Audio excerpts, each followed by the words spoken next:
Hello, Brad here, just to say we're super proud that the Friday 5pm podcast is sponsored by the Malt Miller, the UK's best home brew store. We use the Malt Miller for all of our homebrew experiments, as well as tapping them up for advice and binging on their awesome YouTube channel all the time. That's why whenever we release a homebrew video, we put a recipe kit live on the Malt Miller, so you can brew with the exact same amazing ingredients that we did. The same ingredients used by pro brewers. So alongside the Malt Miller's nitro-flushed hops, cold-stored yeast and milled-to-order malts, you can pick up recipe kits for our 5 Points Best Bitter, Russian River West Coast IPA, and now the fastest beer in the world, a hazy session IPA that goes from grain to glass in less than 48 hours. Sign up to their newsletter at tinyurl.com/Malt Miller to get 5% off your first order.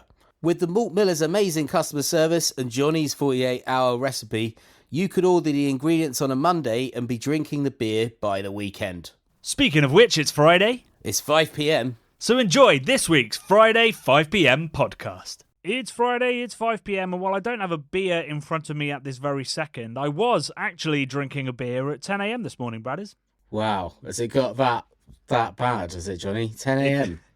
That's what it requires to get me editing. It's not just the stress, It's also the fact that I'm so darn thirsty editing these Keep Cask Alive videos.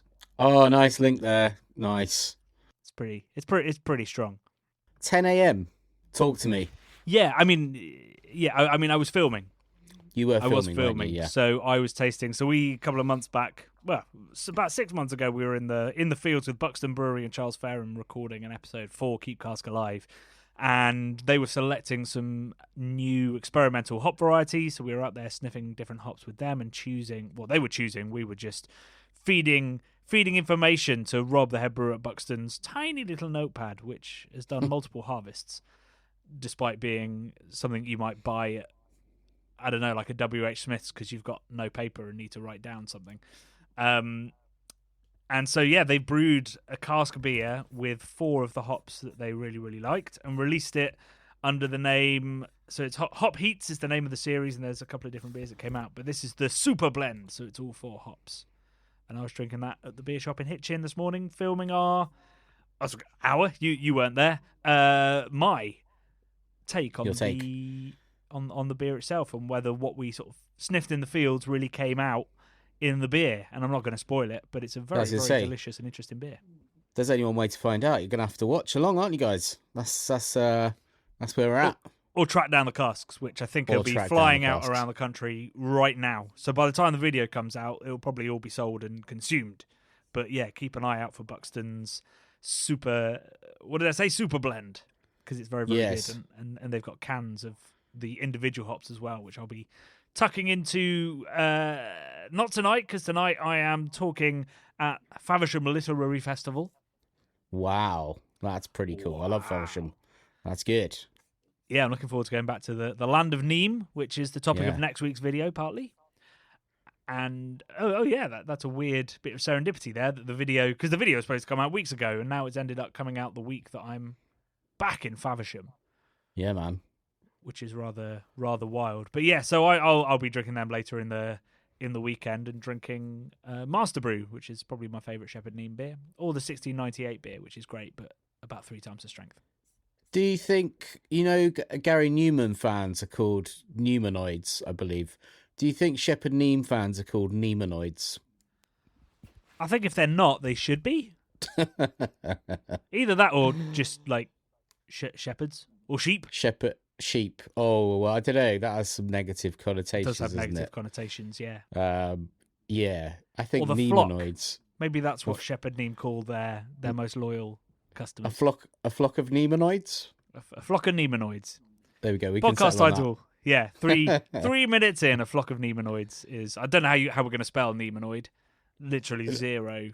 Neame with annoyed on the end, I suppose. But an oid. Oh, so just leave the silent E in. We're going to make the E finally have its voice. Yeah, I think so. Yeah. It just makes me think of Gary Newman and Newman. I'm sure they're called Neamenoids.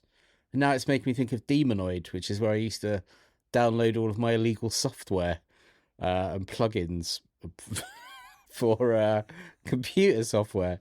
back in Not the not that day. you ever did that kind of thing, because No, I that's wouldn't. I illegal. wouldn't do that. But if someone was to do that as a young student, then That's where you you know would have done it, that's where you would have done it back in the day. officer. Demonoid. Yeah, Yeah, yeah, officer. Yeah, yeah, yeah. yeah. I'm fully signed up. I pay a bloody fortune to Adobe every month, which I Me kind too. of really angers me how expensive it is and how they're basically killing my job by just frigging making everything possible to anyone now. Yeah, I it has saw kind of taken on a new form, that billing, basically, doesn't it? Because it's you were crazy. paying to use their software, and now you're Yeah. paying for AI to use their software.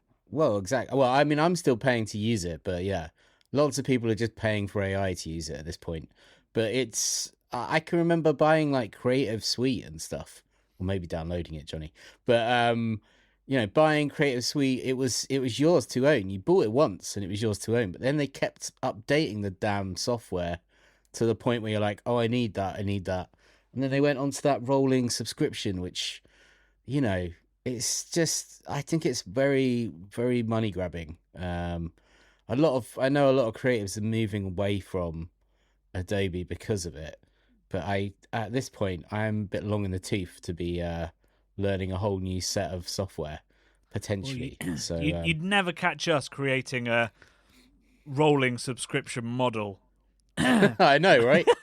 I know. It's almost like the whole world has quite rightly gone to a rolling subscription model for content and for software that you might use and enjoy, especially independent content software.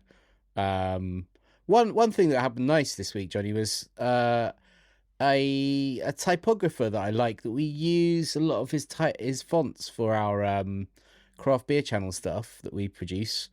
He updated one of his fonts, put a load of new glyphs in it, kind of redrew it, and then just gave it away for free to anyone who'd already bought it. So That is we lovely. put we purchased it in 2018, which is 7 years ago, and he's still updating it, which I thought was amazing. I direct emailed him from an email I'd sent him in 2018 saying, "Hi Simon, I didn't get the automated email with the attached font, but I did purchase it. Here is our conversation." And he, within about 5 minutes, had just sent me the font and said, "Thanks for being nice," because I said we love his stuff. And yeah, I just thought that was a lovely interaction. Do you know, I wish Really that nice. when Cloudwater did their Dipper V series, that you could have Yeah. just bought it once and then you just got the iterations for Oh, free afterwards. That would have that'd have been been good, wouldn't it? that would That have would have been been all nice. right. I Yeah. talking of nice interactions, Johnny. As I told you earlier, we got interrupted on the phone because someone was picking up a table because I've sold a table today, but someone is also supposed to be picking up a chair for me today, and I rang. I've now got this image of you with your Yeah, laptop on the floor and you're yeah. sat on the Well, floor. I'm a man of many Tables chairs. I'm and well, chairs, too yeah. many tables seemingly. I'm rejigging my kitchen to have a little bar, basically to What? like a well, not a bar, well, kind of a bar. Might Oh, maybe to oh, film Bradley, I got so excited then. I was like, it. this is relevant Kind news for of. me and for the Well, for kind of a little the bar. podcast. Yeah, it's gonna be like a standing, well, like a tall cocktail bar type height, a movable table I'm making that I'm gonna maybe I'm putting it together. I'm just ordering the bits as we So like a speak. floating island for your kitchen. Yeah, but like quite narrowish, but tall. So I thought it might be good to film at and also to eat breakfast at and things like that. I haven't got a huge kitchen, but I got a little bit of space. So anyway, I've got distracted from my conversation. I was expecting this person to pick up the chair today. Bear in mind they've been telling me they're going to pick it up for the last month, Johnny. And I said, "Can you ask your delivery man when he's coming to pick it up? Because he hasn't been yet." So they just went to me, "You call them," right? So I called this number, and the guy instantly started swearing at me in a really abusive manner, and saying he was stuck in customs in Dover. And I was like, why are you swearing? Why are you shouting? I'm just asking when you're going to pick the chair up. And then he just kept swearing and shouting at me and hung the phone up. So I'm contemplating whether I complain to eBay. And I've messaged the buyer saying, your guy has just basically given me a load of abuse over the phone for no reason whatsoever. So very upsetting. After having a nice interaction with a human yesterday, I think that was, with the font man. Today, terrible interaction, Johnny. I haven't been out. I've just interacted with someone picking up a table. They're very pleased to have the table. And then the chairperson's been an absolute bloody nightmare. So Typical chair people, mate. Chair people. You know, yeah. And then, it's more vicious than the craft beer scene, the chair community. Seemingly. I mean, it is a nice chair, but, you know, at this point, I'm thinking, do I keep the chair, Johnny? And sack them off? Maybe somebody listening to this really wants a chair. Yeah, it's if someone else is sitting on the floor like you. Shall I describe the chair, Johnny? And then we'll move swiftly on. I don't think this is hugely relevant. I'm not quite sure why we've gone through that slightly sad story. Because it put me in a weird mood. It happened about 10 minutes ago, and I was just like, I'm a bit taken back. Like, I try to be a nice guy. I get angry sometimes, but this was just out of nowhere. The guy just literally started hurling abuse at me. But the chair, Johnny, is covered in fabric, roses all over it, roses. In the middle of the roses, eyeballs. Okay. Photographic eyeballs in the middle of the roses. Yeah, it's by a brand called Saletti with toilet paper. They're the two companies, and it's a very mad chair. But I just don't think this person deserves it anymore. But anyway, we'll move swiftly on, Johnny. Wow. I've got some old news for you, but we've said we maybe won't talk about it because some of my news, Johnny, I got it from Instagram, but some of my news is from 3 years ago. Yeah, so just to be clear here, before the podcast, we always look and see what news is happening, and I go to news website. Brad goes to Instagram. Well, it's just throughout the week, you know, when I'm looking at Instagram, I see what weird beer stuff it serves me, and I had a couple of weird ones this week, but they turned out to be one was from a month ago, and the other one was from 3 years ago. Yeah. So. But a brand new post, because we never do, and I'm not even joking here, we never do, we never recycle the same content. No. We've done the odd short that's edited from a long video. Yeah. But this is definitely in the sort of this weird Instagram world where people are trying to make a living from it and trying to just garner followers and then, I don't know, send them down affiliate links. People just repost the same stuff. And it caught me, Johnny. It must be confusing the AI algorithms constantly. Yeah, 100%. Like, how are they going to know when these things happened? Well, you know, I felt like taking actions after that interaction a little while ago that I had with the man about the chair. I felt like climbing on top of a pub roof, like this man from. He's found a way in, people. 3 years ago, just 3 Go on, years then. Tell ago, us the story Johnny. from 3 years ago, and then we'll talk about things that happened this week. It says a man has meltdown and climbs on a pub roof after he's told price of a pint is going up by 20p. That was 3 years ago, We've only got the title, right? Yeah, you don't know. It's in County Hotel. What? The man was on the roof of the County Hotel in Imogen. I'm not even sure how you say that. Imogen for 2 hours. That's quite a long protest, right? On a craft beer channel podcast. Yeah. It's in Grimsby, I think. I think it must be in Grimsby. But imagine, Johnny, how angry he'd be if he teleported 3 years into the future now. Ooh, yeah. How much has that pint gone up by? A lot more than 20p. Could it have doubled? It wouldn't have doubled in price, would it? But it would have. It might have. No, I don't think inflation's quite that bad right now. 25% or something like that. It's gone up a lot. Yeah, he must be. I don't know how much higher he could get than the roof of the pub. But imagine if he just lived in London. Yeah, right. Rather than Grimsby. Imagine the prices then. Wow, exactly. we were. Yeah. Anyway, right, let's talk about relevant and modern things. So this week was obviously the biggest week possibly in the history of the Craft Beer Channel, Bradley. I don't know whether you noticed. Well, I mean, it was pretty big. Sorry to derail away from that for so long. But it's a big week, Johnny. You're not sorry. It's a big week. I'm not sorry. It is a big week. Yeah, you sold a chair, and we launched a campaign to get Cask Ale recognised by UNESCO, and indeed were finally contacted by the government about said campaign. I About may my not sound illegal bigger software than it is. downloads. Oh, okay. Yeah, maybe they're just fishing for that. Really, it's all a Okay. ruse. They're like, well, we'll pretend we're interested in UNESCO, but actually, we're going to bang Brad in jail. They're coming after me for 20 years Bad phrase. ago. Yeah. Yeah. So this week we launched Keep Cask Alive after doing the trailer last week, and it was the first episode in which we told the story of, well, the story of Tetley, I guess, the history of Tetley, but more broadly the history of Bitter, and then we visited a pub that's owned by Kirkstall, which is in the only remaining Tetley building, Mm-hmm. and we told the story of how Kirkstall are trying to, I guess, tell the stories of heritage British brewing, but through very modern and delicious beers. I will say, so Kirkstall had, 15, 20 minutes on screen. That represents, I would say, a tenth of the footage that we have of Kirkstall. Yeah. And I think that they are a bit of a sleeping giant, maybe, in the British craft beer movement, because they do so much in so many different ways. They are, pub restorers. They are memorabilia curators. They are excellent modern brewers, brilliant heritage beer brewers, amateur historians, and custodians of things like the Tetley as well, like this, and owners of other Leeds brands. No longer North, and I don't quite know the story. I guess maybe the finances of North are in an even worse state than we thought they might have been. They no longer own North. That's now been bought by Briel, sadly. Oh, gosh.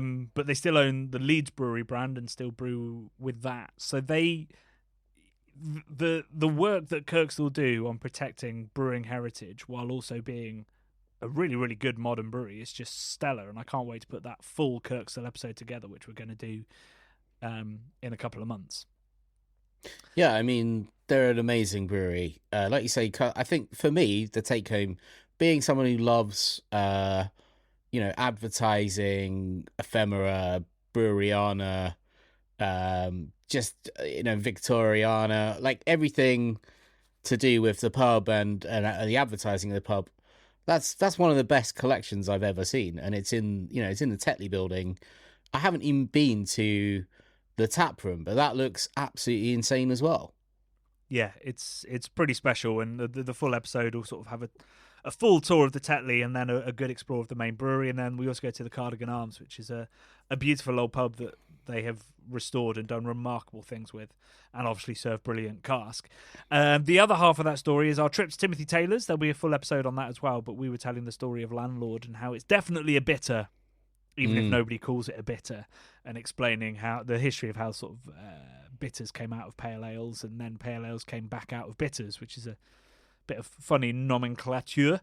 And then we went to see the Burton Union, so we really packed it into 39 minutes, which it seems to be the review on our Patreon forum at the moment. It's like, whoa, a lot happened there. Yeah, whirlwind. Well, that's good, I think, isn't it? It's good to keep things moving, keep it relevant, keep it alive. It's like you said, there's such a wealth of material that we got at each of these places that it's been an absolutely mammoth task for you to edit it down to manageable chunks that are all coherent and kind of like work together. Yeah, the first draft was 90 minutes long. It was as long as our The Time Is Now documentary. Wild. That's how much good wild stuff was there, and how much we've left on the cutting room floor, sadly. But well, hopefully it's like we'll find places for it. It's essentially like making 7 feature-length documentaries, isn't it? That's what it is. That's what we're talking about here. Yeah, it's a wild project. It's a wild project. But yeah. So you were there yesterday, weren't you? Indeed, cool. I was. Yeah. So I went up to the Tetley for a watch party, very kindly hosted, and absolutely packed out. Massive props to Chris Hall. He got over 50 people in to watch this. Contacted all the sort of the local camera branches, and there was somebody from the Beer from the Wood campaign or organisation. I don't quite know what they call themselves, but championing the idea of beer from the wood, which I think if we did Keep Cask Alive 3, there's a couple of stories that I want to tell, and one of them is beer from the wood, which is cask ale, but it's it's been fermented and served from oak barrel. And there's a couple of other stories that I'd really like to tell, like the story of Allsops as well. And so we had a great time. Drank lots of delicious beer. Watched the video. Did a little Q&A. So we had Tim Dewey from Timothy Taylor's and Andy Leman, the head brewer, and then we also had Chris up there as well and myself. And we took questions for about half an hour, and we had to cut it short, unfortunately, because I had to run for my last train, which insanely is at 9:15 on a Wednesday night. Whoa! Back to London. That's wild. So I had to run, and as Brad and I have already discussed, when you're coming from the south of Leeds to try and get into Leeds Station, there's basically one staircase you need to find to cut off like 5 minutes of walking. But the staircase moves. It's like a magical it's like fucking Hogwarts staircase. It doesn't make any sense. Every time I go to Leeds, I'm panicked about the sort of prospects of having to try and enter Leeds main train station. Yeah. Which that shouldn't be a panic in this modern era, Johnny. I shouldn't be worried about trying to enter a building because they keep moving. I mean, it's absolutely fuckery at this point. Who are I don't they? know what's going on there. Who do you think's moving it? I assumed it was magic. Maybe I think it might be interdimensional beings or something, Johnny, Okay. because it's wild that So not National Rail or not National Rail, no. Right, okay. I think it might be the shit aliens from that rubbish Indiana Jones film where the Crystal Skull one. It might be those guys. It's the interdimensional beings. Okay, I'm sure it is. right. That's what they're up to. They're It's a ruining theory. Indiana Jones films. I mean, And they're ruining people's commutes. the other theory is, Bradley, that whenever we go to Leeds, we usually go home a little bit worse for wear, and we can't quite remember where we are. But honestly, there was a point. I had from the Tetley to the Leeds train station, I had 16 minutes to get to my train. Yeah, and that's not long. I ran and was underneath the tracks with 10 minutes to spare. And then it took me 9 minutes to get into the station. It's not good, is it? I mean, they should pay a National Rail guy to have a big flashing sign above their head. Just You know what put I mean? a sign on a wall. Just go, hey, everybody, the magic staircase is this way. One of those guys that they're on the highways in America that when you stop and they're like spinning a sign around with an arrow on it that says golf sale or whatever. They need one of those in Leeds. They need a guy or a girl. I guess whatever, yeah. I don't guess mind. if it's a person doing it, Yeah, they more can fun move when as the well. staircase moves. Yeah, I'm into it. We should propose this to them. Okay. Maybe with a sound system that plays maybe like railway themed music. Like Thomas the Tank Engine theme or Thomas the Tank Engine. We could have Francis. Oh, I've forgotten what his name. Francis Bourgeois. He's made some techno electronic music. Yeah. Which is quite good actually. Well, from back ages ago. I can't remember. I've got one of them on a playlist somewhere, but it's about the trains chugging from a quarry. They're quarry trains, Johnny, and he's talking about the friction and the banging and the clanging and becoming whatever else. like techno. Yeah, like techno. Like the It's story of pretty, I can't remember which Black Sabbath song it is, but it was based off of the hammering of the like a steel press or something in Aston. Is it Iron Man? Birmingham. Don't know. Could be. I heard this week. I don't know where I heard it. I think it was in a film. An excellent cover of Iron Man by Black Sabbath, but it was a Vietnamese version. So like sung in Vietnamese with like real twangy, sort of heavy doom sounding guitars. Absolutely. I mean, amazing. I have the same chance of understanding Vietnamese as I do of Ozzy Osbourne. To be fair, so well. You don't need to understand Vietnamese to get the raw energy of Iron Man. True. Yeah. Yeah, it could well be that song. I remember is this right? I think my grandma told me that story because she grew up like hearing the same. Like she grew up like streets away. Really? Wow. Yeah, and I think she told me that, or my mum told me. I don't know. It seems unlikely that my grandma would have any kind of trivia about Black Sabbath. But maybe my mum would. Anyway, yeah, I got distracted there. I derailed us with the magic staircase. So I was at the Tetley. It was a fantastic event. We had a really great Q&A afterwards. and it was quite galvanizing because I'm so deep into this edit, I've kind of almost forgotten that it's a campaign now. So it was great to see other people get really enthused about what we're trying to do.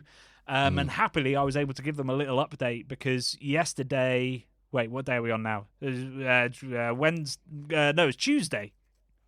We heard from a civil servant in the government who's become aware of our campaign and was giving us some advice and some timelines and some information about what we'll need to do and when. And he seemed pretty enthused by the campaign as well. So that's great news for the first big step that we need to take, which is getting the UK government to recognise Cask Ale as intangible heritage, or as they're calling it, living heritage. Nice.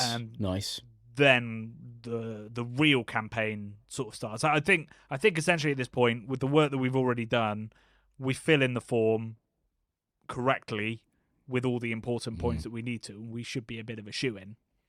But then the real campaign starts for UNESCO, which is much, much tougher and needs significantly more work. But it's great to hear that first step might well be within reach. And I think not before the documentary is all said and done and out into the world, but shortly afterwards. So should we talk about the video itself? Yeah. Like the comments were just joyful to read, really. I was so happy just sat there. We did what's called a YouTube premiere, so I sat there and I replied to live comments coming in. And it's really lovely to sort of just see the sheer enthusiasm and I guess the surprise, because I think we are telling stories that people don't necessarily know, but they're stories that we've lived with for nearly a year now. So lots of people were just delighted with it, and it was, I can't tell you how much I was smiling and laughing as that premiere went on. Yeah, man, very looking special. like a madman in the Tetley because I found a corner to do it in, and everyone must have thought I was crazy. But yeah, I mean, there's not many comments to sort of read that can spark a conversation because just everyone's excited and fascinated and not really asking sort of questions. But it's been really nice to see particularly lots of international viewers sort of saying, I even planned trips to the UK based off of Series 1, and now we are essentially making them think they need to do the same thing again. I thought it was quite a poignant point that someone had raised. Kyle Reed said, "I really miss Tetley. Once unparalleled in consistency and quality, had over 2,000 pubs and a major brand loyalty in and around Yorkshire. Today, apart from the offices building and a few bits of memorabilia on some of the pubs, you wouldn't even know they existed. It's really a shame how mega breweries butchered some good British brands." It sure is. Yeah, and so quickly as well. Where I can't remember when they were bought. Wasn't 97? a long time ago. Yeah, not long really. So, while we've been around, we'd have when we were born, it was a national brand. And by the time we came to love beer, no one really knew what it was. It's a remarkably quick demise after the purchase by Carlsberg. It's there's something I like the fact that he's saying that you can't even see much evidence of the brand existing anymore. I'm guessing they're talking about walking around looking up at breweries at the mastheads and stuff on the buildings. But I can remember being young and looking around Truman's in London. Loads of incredible buildings with Truman's on, like old pubs that are being converted and everything. And just, it becomes like an abstract concept. Once it's gone, it's just a beautiful building, right? So the heart has gone somehow, but I don't know what I'm trying to say, but I could see how you would get kind of upset or, kind of wish for a different time and where it had some resonance still, how easily these things get washed away. Yeah, and I think for people that love that brand for a long time, you have to remember it comes with, baggage. Context of lots of other things changing as well. Yeah. So, it's not just the fact that the Tetley pubs are now just blue plaques and different pubs or flats. It's also the entire beer culture and the friends that were around and the other stuff that was happening at the time is now all gone. it's a marker of time, and I think when things happen that quickly, those changes happen that quickly. It's a bit of a whiplash, you know. You for an older person, it's, you know, you blink and everything changes. I think us younger people, we tend to forget just how powerful our memories are of when we were younger, and how they feel a lot more recent than maybe they actually were, and these things hit hard. Sure do. In reply to Carl's comment, Lewis Standing said that I can still taste the Huntsman's ale I had with a lovely Sunday lunch in Herworth-on-Tees, R.I.P. There's something like about taste and smell, isn't there, that it's really evocative, and it can make you remember back to specific memories and places from your past when you kind of have these experiences. Well, I think it smell specifically is very closely connected to memory, which is why it's so often that an old recognizable smell triggers that feeling of nostalgia, because it is like a very small sort of mental network to make those two links, whereas with other things like, you know, sight and touch and these other things, it's not so longer pathway linked. Yeah, exactly. Yeah. So nostalgia with aroma is really, really powerful. And actually, when you see me tasting the video in the beer shop, I talk about that because the aroma of that beer has a very specific memory. And weirdly, almost exactly the same thing happens with a different aroma while we are sniffing the hops. I'm with Will, and I talk about a very specific childhood memory that a hop smells like, and it is remarkable how quickly that can happen. Yeah, just not to totally take it away, because I'm not going to, but I watched a Nicolas Cage film this week I hadn't watched before, Johnny, which is directly related to this. Pig. Have you ever seen Pig? No. Okay. It's about a truffle pig, and about a truffle pig owner. His pig gets stolen from him, and he goes on a bit of an odyssey in Portland to track his stolen truffle pig. But there's a scene which is all about somebody who may have wronged him. He makes them a meal that transports the person that wronged him back in time to a very painful memory. And he, as soon as he eats a bite of the food, he starts crying and has to leave the room. So it's very powerful stuff. It's like Ratatouille. Does that happen in Ratatouille as well? Yeah, with a food critic tastes some ratatouille and is transported back to childhood. There you go. Mm-hmm. All right, it's an old hat thing. It's an old trope. But yeah. I thought it was really nice. No less very true. Nice. Yeah, it's good. So that first episode is now live. I'm just putting the finishing touches, hopefully, to next week's episode. It's 99% there, and I'm really happy with this one as well. It's a little bit shorter, a little bit tighter. Two absolutely killer stories of two killer breweries with just incredible heritage. And then the week after that, we're off to Harvest. So there's lots of exciting stuff, and that Harvest episode is done. First one we finished, because obviously the Harvest happened. I don't know if you remember that, but the Harvest happened. It did happen. Yeah. So it had to be filmed then, and I decided to edit it there and then as well. So yeah, lots of exciting stuff. 6 more episodes to come your way, and then all of the sort of the offshoots of the content. So there'll be full features on Timothy Taylor's Shepherd Neame, Fuller's ESB, which is next week, and of course the 2 that were in this week's episode. There's supposed to be a petition that everyone will be signing, which I set up weeks and weeks and weeks ago on the UK government website, and it's a petition to try and get essentially saying to the government, hopefully there's 10,000 or maybe even 100,000 people that want this to happen, that want the UK to recognise Cask Ale as living heritage, and they still haven't approved the petition. Jesus. So I do apologise, and it also means I'm hanging on to the press release to the wider press about this whole project, because I'm waiting so that when that goes, and if it does end up in, say, some national magazines and newspapers, I want that goddamn link there. So 100%, yeah. If you're wondering why we haven't kicked up more of a fuss about this, that is why. We are waiting on that petition, and I'm on the verge of setting up a petition saying, please approve the other petition. Hmm. Do you think that'll work? Don't think it'll work. Set up But a petition to approve the other petition. Yeah. So calling on the Wow. UK government to approve Is the that, can first we do petition. that? I mean, No, I like it. it would It's be a silly idea. Because they wouldn't approve that one until they'd approve the other one, because I presume it just joins the back of the queue. yeah, that's But it would be a way of me venting. So what, Johnny? What can people do in the meantime? What can we do to help? Everyone can watch the series, obviously, and hopefully we're going to be able to have that link at some point, which will be in the descriptions and hopefully, like you say, throughout press and everything else.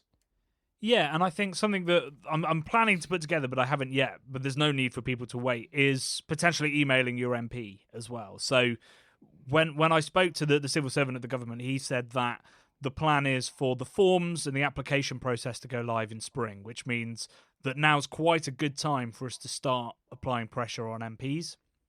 The Nice.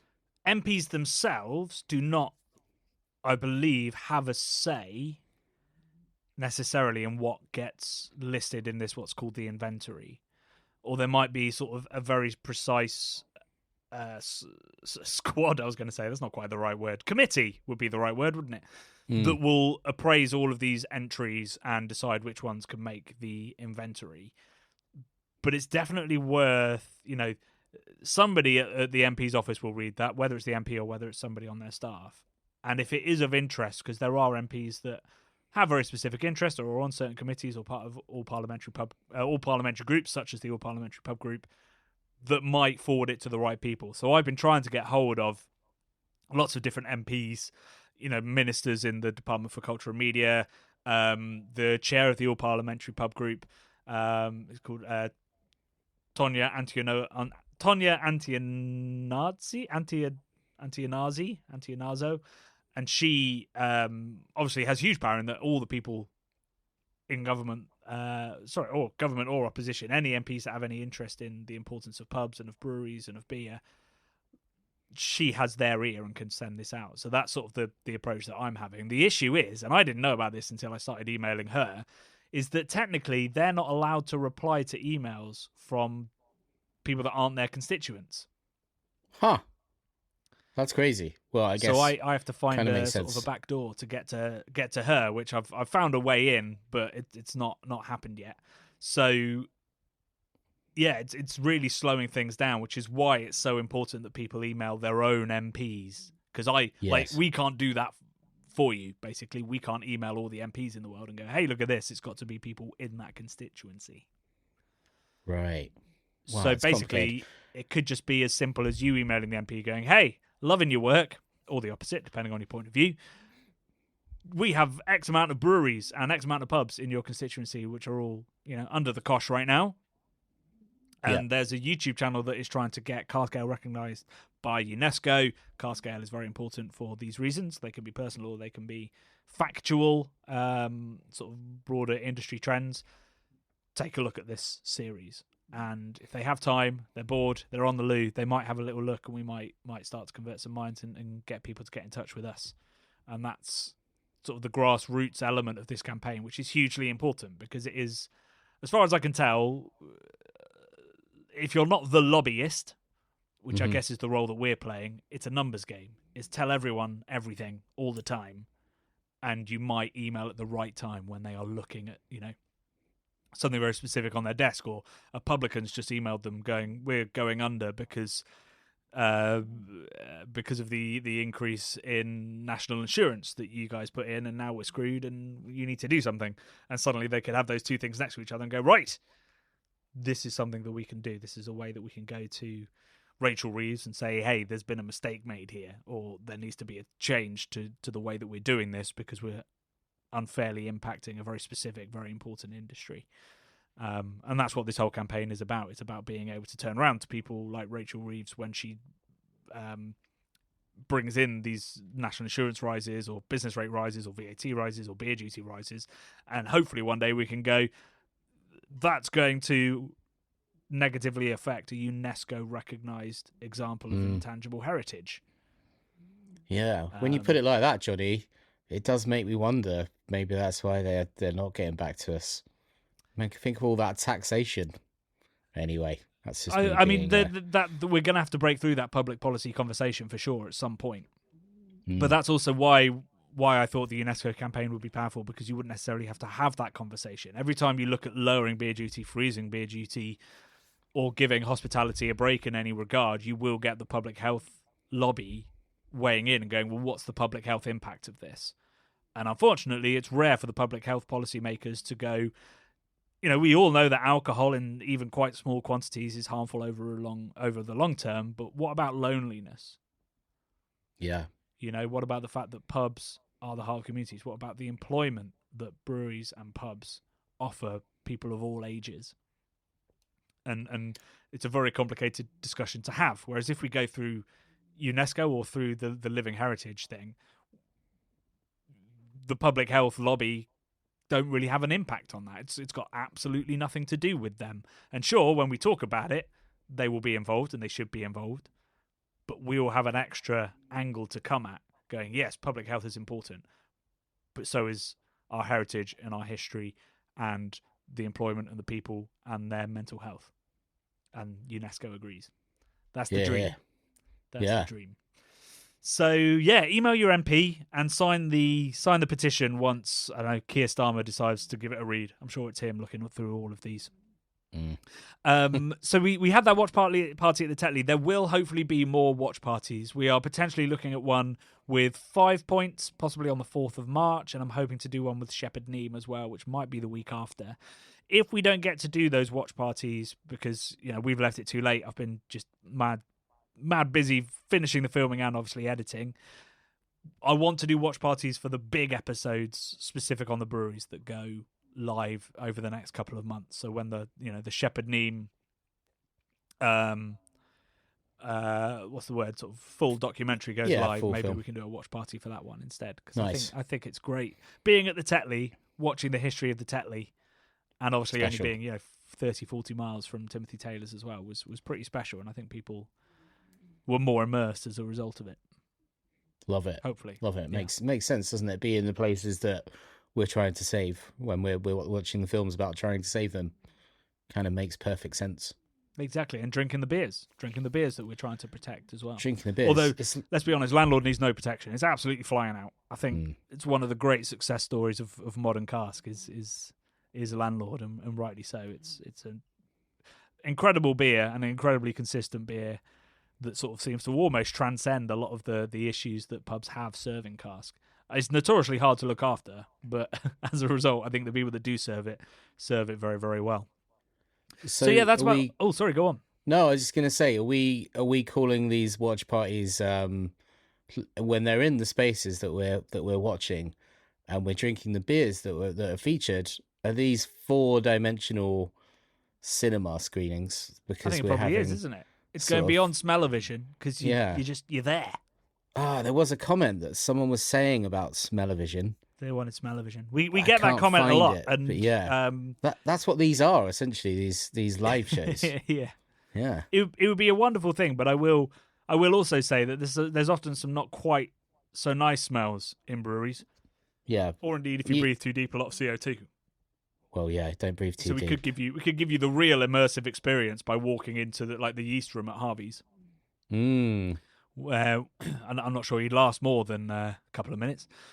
Actually, that can't be true. But it's certainly you're around fermentation in a lot of these rooms, and the acetaldehyde that sort of comes out of these open fermenters is pretty overpowering sometimes, and that's good. We want it out of the beer and we want it out into the atmosphere, but it's wild, particularly at Harvey's. I don't know whether we talk about it in the video that we've done, sort of, because it's a tower brewery. Every floor you're on smells completely different. So you can be sort of on the ground floor where there's like the packaging side. So there's lots, that smell of fresh beer going in, the smell of the yeast room.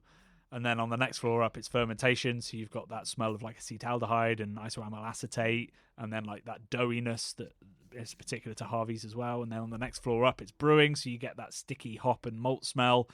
And then right at the top, obviously, it's water. So it doesn't really smell at all. But it is intoxicating smell wise. And I don't think smell-o-vision's ever going to be a thing, but it would be fun. It would be fun. We can only petition for it, Johnny. Is that in the next campaign? Yeah, I think so. Maybe AI can deliver smell-o-vision. Maybe. Maybe it Maybe can it can. one day. Maybe it can. Right, that's all we've got time for this week. We will be back, obviously, next week with the next episode of Keep Cask Alive, and obviously a podcast digging into that and hopefully news about the petition. But until then, from Brad and from me, it's, well, love and cask beer.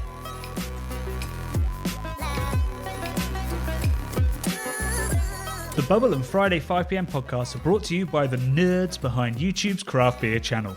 You can watch over 400 mini documentaries at youtube.com/the craft beer channel, and if you love what we do, support us via Patreon and get access to merchandise and our amazing Discord forum, a positive and welcoming space for everyone who loves beer, food and homebrewing. Love and beer.